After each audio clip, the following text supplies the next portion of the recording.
Prayer is at the heart of all Christian life, and it's certainly at the heart of Carmelite life, and it was at the core of St. Therese's life too. What would I do without prayer, she says. And yet for her, there were none of the so-called favours in prayer that her great mentors, St. Teresa of Avila and St. John of the Cross, speak about. For Therese, prayer was a hard slog most of the time, with long spells of great inner dryness, consolations few and far between. She even admits freely to falling asleep during Thanksgiving after communion. And yet her concept of prayer is lofty and profound, and her belief in the power of prayer is unshakable. She describes prayer as a lever that can lift the world. For me, she says, prayer is an aspiration of the heart, a simple glance directed to heaven. It's a cry of gratitude and love in the midst of trial as well as of joy. It's something great and supernatural which expands my soul and unites me to Jesus. She looked on prayer as a great power. Early on in life, she had an experience of this. There was this condemned prisoner, Pranzini, who was facing execution for a triple murder. As the day of his execution approached, he was showing no signs of repentance. So Therese, then only 14 years of age, set herself to pray for him, and did so with complete confidence, and truly believed that her prayers would be answered. But like us all, she wanted a sign that they were answered. And sure enough, at the moment of execution, as she recounts later, Pranzini, as she says, took hold of the crucifix the priest was holding out to him and kissed the sacred wounds 3 times. This Pranzini episode is significant in that it launched Therese on the road of confident prayer, accompanied by a strong trust in God to do the unlikely. It engendered in her also a strong desire to save souls, as the expression was at the time. She described Pranzini as her first child, and she carried this attitude with her into the Carmelite convent. As she said, she came to save souls and to pray for priests.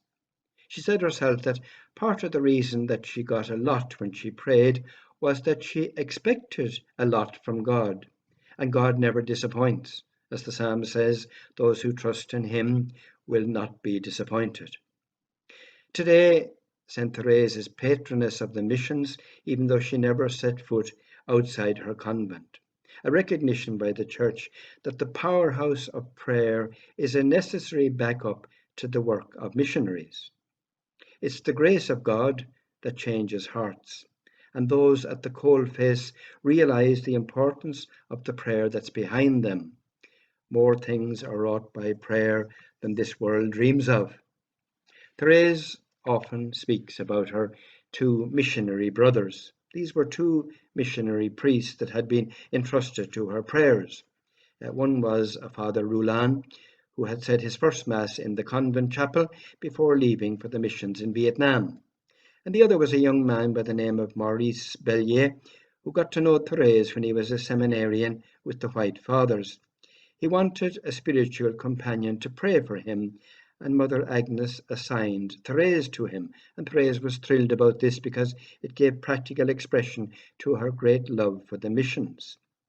Abbe Bellier was to minister in various parts of Africa after Therese's death, and she wrote many letters to both of these, and they're among the most profound that she ever wrote. These missionaries embodied for her in concrete form the missionary focus of her prayer and her life. She believed firmly that those who do God's work best are those who are closest to God. I understood, she writes, that it was love alone that made the church's members act, that if love ever became extinct, apostles would not preach the gospel and martyrs would not shed their blood.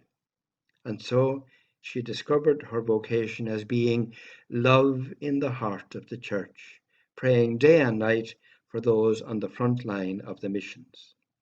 She had a vivid awareness of the profound missionary dimension of her Carmelite life, summed up maybe most graphically in her well-known remark to a sister which she made during her weak condition in her final illness: "I take each step for a missionary." And she remains a powerful advocate on behalf of all those workers in the vineyard who strive to spread the good news. And we can all enlist her help as we heed the words of Jesus to pray the Lord of the harvest to send laborers to his harvest.